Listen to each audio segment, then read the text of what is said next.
محترم ناظرین و سامعین، السلام علیکم ورحمۃ اللہ وبرکاتہ۔ یہ قرآن مجید کے اردو ترجمہ و تفسیر کے دروس کا سلسلہ ہے جو انشاءاللہ آپ کی خدمت میں پیش کیا جاتا رہے گا۔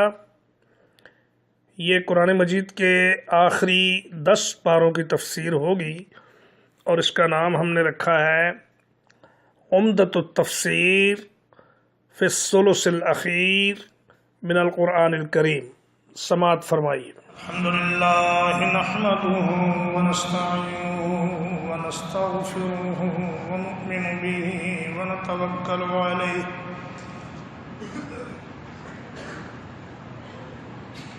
ونعوذ باللہ من شرور انفسنا وسیئات اعمالنا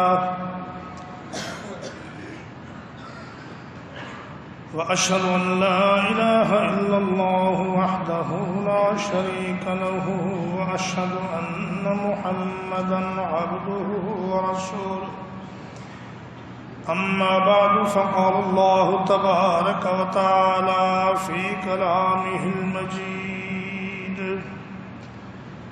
أعوذ بالله من الشيطان الرجيم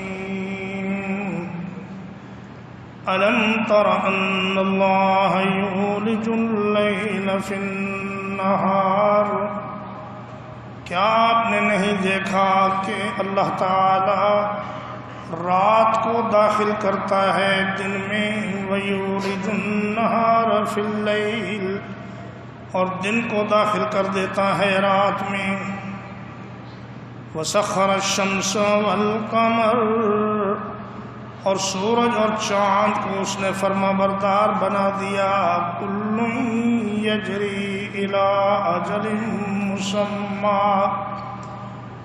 ہر ایک اپنی مقرر منزل کی طرف چلتا ہے، وَأَنَّ اللَّهَ بِمَا تَعْمَلُونَ خَبِيرٌ، اور بے شک اللہ تعالی تمہارے تمام اعمال سے باخبر ہے۔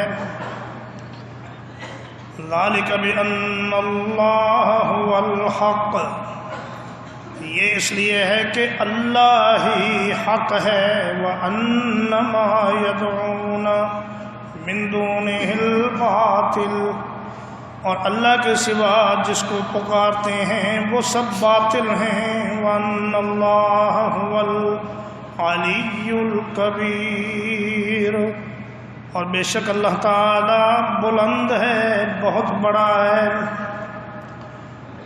میرے پیارے بھائیوں، بزرگوں، بہنوں، عزیز بچوں، یہ سورہ لقمان کی آیت نمبر 29 اور 30 ہے جو آپ حضرات کے سامنے تلاوت کی گئی ہے۔ اس میں اللہ رب العزت نے فرما رہے ہیں کہ دیکھو، زیادہ دور جانے کی ضرورت نہیں، تمہارے اوپر جو نظام قائم ہے جس سے تم ہر وقت گزر رہے ہو، وہ دن اور رات کا نظام ہے۔ اللہ تعالیٰ ایک وقت ایسا ہوتا ہے کہ دن کو چھوٹا کرنا شروع کرتا ہے اور رات کو لمبا کرنا شروع کرتا ہے، یہ سردیوں کے دن اور راتیں ہوتی ہیں۔ پھر ایک وقت ایسا آتا ہے کہ اللہ تعالیٰ رات کا کچھ حصہ دن میں ڈال دیتا ہے اور دن لمبے ہو جاتے ہیں اور راتیں چھوٹی ہو جاتی ہیں، یہ گرمیوں کے دن ہیں اور راتیں ہیں۔ اور فرمایا کہ اللہ تعالیٰ رات کو دن سے بدل دیتا ہے اور دن کو رات سے بدل دیتا ہے۔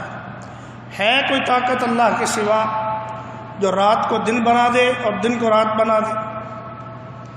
فرمایا قل ارائیتم ان جعل اللہ علیکم النہار سرمدا الی یوم القیامہ، اے میرے حبیب ان سے فرما دیجئے کہ اگر اللہ تمہارے اوپر قیامت کے دن تک دن ہی دن رکھے، کبھی رات آئے ہی نہ، من الہ غیر اللہ یاتیکم بلیل تسکنون فیہ، کون ہے اللہ کے سوا جو اس دن کو ہٹا کر رات لے آئے تاکہ تم اس میں آرام کر سکو۔ اسی طرح اگر اللہ قیامت تک رات ہی رات پھیلا دے تو کون ہے اللہ کے سوا جو اس کو بدل کر دن لے آئے۔ تو فرمایا کہ یہ اللہ ہی ہے جو ان سارے کاموں کا منظم ہے اور جو ان کا نگران ہے اور جو ان کا مالک ہے اور جو ان کا خالق ہے۔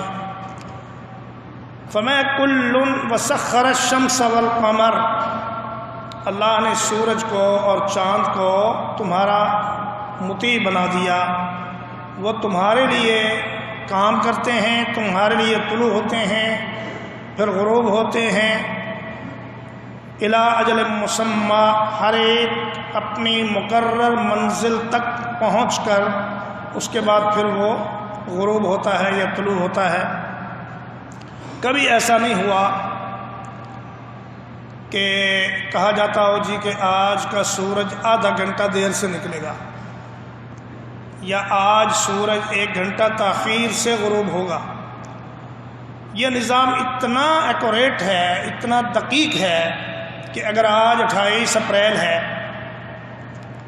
اور 28 اپریل 2017 کو سورج کے غروب ہونے کا وقت ہے 6:25 بالفرض، تو 28 اپریل 2117 کو آج سے 100 سال کے بعد بھی سورج کے غروب ہونے کا یہی وقت ہوگا، اور اس میں 1 سیکنڈ کی بھی کمی بیشی نہیں ہوگی۔ یہ ہے وہ نظام جس کو اللہ تبارک و تعالی خود کنٹرول کر رہا ہے اور کوئی دوسرا اس میں حصے دار نہیں ہے، نہ کسی کا دخل ہے۔ نبی کریم صلی اللہ علیہ وسلم نے ایک مرتبہ سیدنا ابو ذر غفاری رضی اللہ تعالی عنہ سے کہا کہ یا ابا ذر اتعلم این تذهب هذه الشمس، اے ابو ذر کیا تم جانتے ہو کہ شام کے وقت یہ سورج کہاں جاتا ہے؟ تو قلت اللہ ورسولہ اعلم، میں نے کہا اللہ اور اس کا رسول ہی زیادہ بہتر جانتے ہیں۔ تو نبی کریم صلی اللہ علیہ وسلم نے فرمایا فَإِنَّهَا تَذْهَبُ فَتَسْجُدُ تَحْتَ الْعَرْشِ، فرمایا یہ جاتا ہے اللہ کے عرش کے نیچے سجدہ کرتا ہے، ثُمَّ تَسْتَأْذِنُ رَبَّهَا، پھر اپنے رب سے اجازت طلب کرتا ہے کہ یا اللہ میں طلوع ہو جاؤں اگلے دن کے لیے، تو اللہ تعالیٰ اس کو طلوع ہونے کی اجازت دیتا ہے تو وہ طلوع ہو جاتا ہے۔ فرمایا فَيُوشِكُ أَن يُقَالَ لَهَا ارْجِعِي مِنْ حَيْثُ جِئْتِ، فرمایا ایک وقت ایسا بھی آ جائے گا کہ اللہ تعالیٰ کہے گا تم جدھر سے آئے ہو ادھر کو ہی واپس چلے جاؤ، یعنی آج تم نے مشرق سے طلوع نہیں ہونا بلکہ آج تم نے مغرب سے طلوع ہونا ہے۔ تو اللہ جب تک اس کو مشرق سے طلوع ہونے کی اجازت دیتا ہے وہ طلوع ہوتا ہے، جب اللہ یہ اجازت واپس لے لے گا تو پھر سورج مغرب سے ہی طلوع ہوگا، اور جب سورج مغرب سے طلوع ہو جائے گا تو پھر یہ کائنات ساری کی ساری ختم کر دی جائے گی۔ فرمایا وَجُمِعَ الشَّمْسُ وَالْقَمَرُ، چاند اور سورج کو آپس میں ملا دیا جائے گا، اِذَا الشَّمْسُ كُوِّرَتْ وَإِذَا النُّجُومُ انْقَدَرَتْ، سورج کی روشنی لپیٹ کر اس کو بے نور کر دیا جائے گا، ستاروں کو زمین پر گرا دیا جائے گا، ستارے جھڑ جائیں گے اور ستاروں کی روشنی بھی چلی جائے گی، چاند کی روشنی بھی چلی جائے گی، اور سارے زمین کے پہاڑ مکان درخت سب ختم ہو جائیں گے، اور اللہ تبارک و تعالیٰ زمین کو ایک صاف پلیٹ کی طرح بنا دے گا، پھر اللہ تبارک و تعالیٰ اپنی مخلوق کو اس میں جمع کرے گا۔ تو فرمایا الی اجل مسمی کا معنی یہ ہے کہ قیامت کے قائم ہونے تک سورج اور چاند کا یہ نظام چل رہا ہے۔ جب قیامت کے قائم ہونے کا وقت آ جائے گا تو سورج بھی اپنا کام چھوڑ دے گا، چاند بھی اپنا کام چھوڑ دے گا۔ وَأَنَّ اللَّهَ بِمَا تَعْمَلُونَ خَبِيرٌ، فرمایا کہ اللہ تعالیٰ جو کچھ آسمانوں میں ہے اور جو کچھ زمینوں میں ہے وہ سارے کا سارا جب جانتا ہے تو کیا وہ تمہارے اعمال کو نہیں جانتا ہوگا؟ جو کچھ تم کر رہے ہو وہ اللہ سے مخفی تو نہیں ہوگا؟ تو اللہ جو ہر کائنات کی ہر چیز کو جانتا ہے وہ تمہارے اعمال کو بھی جانتا ہے۔ فرمایا ذالک بأن اللہ هو الحق، اللہ ہی حق ہے۔ فرمایا کہ هو الحق فی ذاتہ والحق فی صفاتہ ودینہ حق ورسلہ حق وشرعہ حق۔ اللہ کا دین حق ہے، اس کی شریعت حق ہے، اس کے رسول سارے برحق ہیں، اور وہی حق ہے، باقی سب باطل ہے۔ کیا مطلب؟ کہ یہ جتنے باقی تمہیں نظر آ رہے ہیں ان کو تو اللہ ہی وجود میں لایا ہے، اگر اللہ ان کو وجود میں نہ لاتا تو یہ کہاں نظر آتے؟ یہ جو نظر آ رہے ہیں تو اللہ کی مہربانی سے ہی نظر آ رہے ہیں، اللہ کے پیدا کرنے سے ہی نظر آ رہے ہیں، اور اللہ حق ہے، باقی سب باطل۔ اس کا مطلب یہ ہے کہ اللہ کسی کا محتاج نہیں اور باقی ساری مخلوق اس کی محتاج ہے، چاہے کوئی بھی ہو، اپنے وجود کے لیے، اپنی بقا کے لیے سب اللہ کے محتاج ہیں۔ اور فرمایا وَأَنَّ اللَّهَ هُوَ الْعَلِيُّ الْكَبِيرُ، اور اللہ تعالیٰ مخلوق سے الگ بلند ہے، عرش پر مستوی ہے۔ جو لوگ یہ سمجھتے ہیں کہ اللہ تعالیٰ مخلوق کے اندر داخل ہو گیا ہے اور وحدت الوجود کا نظریہ رکھتے ہیں اور کہتے ہیں ہر چیز میں خدا ہے، وہ دراصل ایک بہت بڑے شرک کا مرتکب ہوتے ہیں۔ فرمایا کہ اللہ اپنی مخلوق سے الگ بلندی پر ہے۔ فرمایا ام امنتم من فی السماء، وہ آسمانوں میں ہے۔ اور ایک لونڈی، اس کو ایک آدمی نبی کریم صلی اللہ علیہ وسلم کی خدمت میں لایا، یا رسول اللہ میں اس کو آزاد کرنا چاہتا ہوں، اگر یہ مسلمان ہو تو کیسے اس کا امتحان لیں؟ تو فرمایا اس کا امتحان میں لیتا ہوں۔ آپ نے پوچھا اس بچی سے کہ این اللہ، اے بچی یہ بتاؤ کہ اللہ کہاں ہے؟ تو اس نے انگلی کے اشارے سے کہا کہ فی السماء، اللہ آسمانوں میں ہے۔